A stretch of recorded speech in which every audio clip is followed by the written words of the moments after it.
सुमित्रा देवी मंदिर से पूजा कर आ रही थी। घर में घुसते ही रीमा तमतमाई हुई रसोई से बाहर आती है। रीमा गुस्से में, अरे मां जी, आप अभी तक पूजा में लगी है। चाय कौन बनाएगा मेरे लिए? नौकर नहीं हो क्या? सुमित्रा शांति से, बेटी, अभी पूजा खत्म ही हुई है।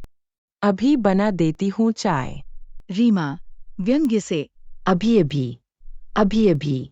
घर के कामों में समय का कोई हिसाब ही नहीं है आपको।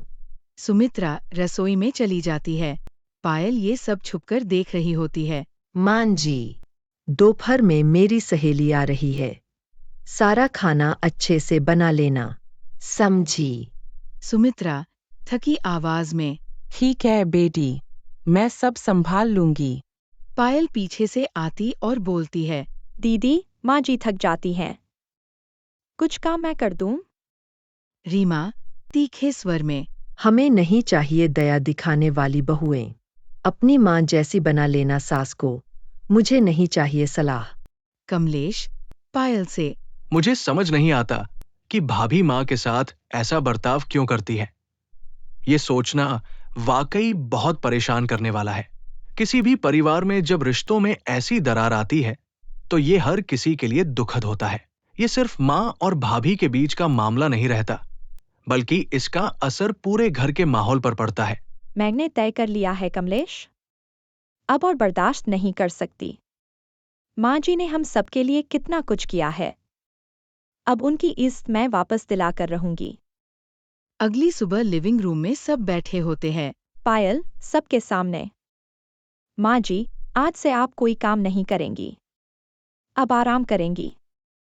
सब काम मैं और रीमा दीदी मिलकर करेंगे। रीमा हंसते हुए, क्या नाटक कर रही हो पायल? मां जी बिना काम के रह ही नहीं सकती। पायल सख्ती से, दीदी, आपने माँ को नौकर से भी बुरा जीवन दिया, अब वक्त है उन्हें बेटी जैसा मान देने का। रीमा गुस्से से, ओह, तो अब तू मुझे सिखाएगी कि सास के साथ कैसे रहें? हाँ हाँ, यह सुनकर तो मुझे हंसी आ रही है और थोड़ी हैरानी भी हो रही है। जिस उम्र में मैंने अपनी सास के नखरे और उनके स्वभाव को समझा, तब तो शायद तू पैदा भी नहीं हुई होगी। मैंने तो वो दौर देखा है जब बहुएं आवाज भी नहीं उठा पाती थीं। तो बता, क्या नया नुस्खा है तेरे पास? मुझे सीखने की जरूरत नहीं है। अपने काम से काम रखा कर, उसमें ही तेरी भलाई है। दीदी, मेरी बात सुनकर आपको हंसी आ रही है और शायद आना भी चाहिए, क्योंकि आपके अनुभव बहुत पुराने हैं। पर मैं आपको सिखाने नहीं आई। नहीं, मुझे आपके अनुभवों को कम आंकना है। बस इतना कहना चाहती थी कि जो माँ ने हमें सिखाया है वो ये कि हर रिश्ता सिर्फ निभाने के लिए नहीं होता, उसे प्यार और समझ से बनाने के लिए भी होता है। और रही बात अपने काम से काम रखने की, तो आप सही कह रही हैं। मेरा काम है माँ का ख्याल रखना और ये देखना कि वो हर हाल में खुश रहें, खासकर तब जब छोटी छोटी बातें उन्हें परेशान करती हैं। और मुझे लगता है इसी में हम सबकी भलाई है। रमेश आते हुए, रीमा, बस करो। बस बहुत हो गया ये सब। मैं ये कब से देख रहा हूं, पर अब और नहीं। माँ कोई काम वाली नहीं है जो तुम उनसे हर काम करवाओगी या उन्हें हर बात पर ताना मारोगी। उन्होंने अपनी पूरी जिंदगी इस घर को दी है, हम सबकी परवरिश की है, और अब बुढ़ापे में उन्हें ये सब झेलना पड़ रहा है।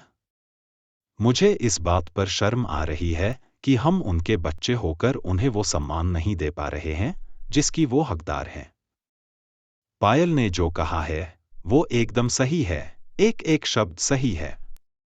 माँ की उम्र हो चुकी है, उन्हें अब आराम की जरूरत है, सेवा की जरूरत है, न कि लगातार काम करने की। कुछ दिन बाद घर का बदला हुआ माहौल। सुमित्रा देवी मुस्कुराते हुए बैठी है। रीमा चुपचाप रसोई में काम कर रही। पायल सुमित्रा की चाय लेकर जाती है तो वो बैठकर पी रही होती है। सुमित्रा आंखों में आंसू, पायल बेटी, तू न होती तो शायद मैं।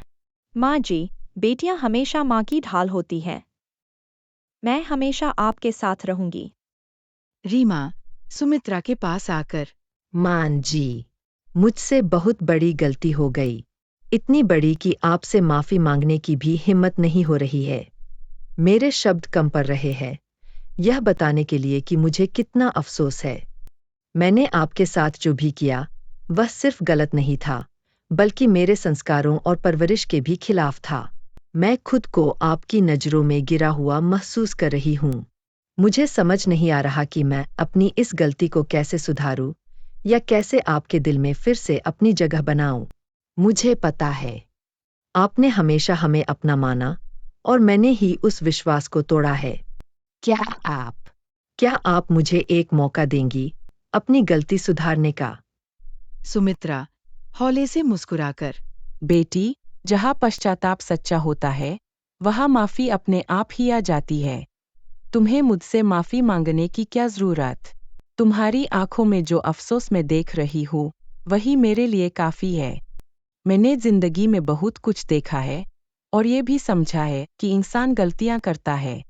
महत्वपूर्ण यह नहीं कि गलती हुई, बल्कि यह है कि तुमने उसे महसूस किया और उसे सुधारने का इरादा रखा। मेरा दिल कभी भी अपनी औलाद के लिए सख्त नहीं हो सकता। एक माँ जिसने हमें जन्म दिया उसको सम्मान न दे सके तो किस हक से बेटा या बहू कहलाते हैं? रिश्तों की असली मिठास तभी है जब उनमें अपनापन और आदर हो। अगर आपको यह वीडियो पसंद आई हो तो वीडियो को लाइक करना न भूलें। अपने दोस्तों और परिवार के साथ इसे शेयर जरूर करें और नीचे कमेंट करके अपनी राय जरूर बताएं। और हाँ, चैनल को सब्सक्राइब करना बिल्कुल न भूलें ताकि आप ऐसी और दिलचस्प बातें मिस न करें।